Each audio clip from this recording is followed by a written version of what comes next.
For the busy nga ang A-above ngayong araw, may pasok ang A-above ngayon. Kailangan nang mag-focus ng A-above kasi bukas na yung assessment niya. Kinakabahan pa yan. Pwede bang magpa-assess yung wala namang alam?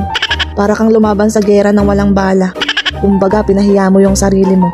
Shoota, laban na yan, sayang ang allowance. Allowance lang pala yung habol. Mukha ka talagang pera, uy. So, rin na nga, may pasok nga yung A-above. Kapag nga may pasok ako mga mare, focus lang talaga ako.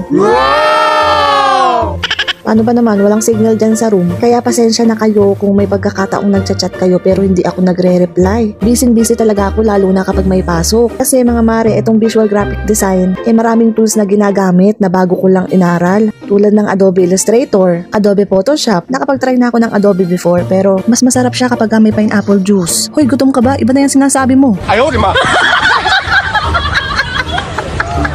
Ay, Adobe Photoshop pala. Mga basic lang yung alam ko dun. Tapos ito nga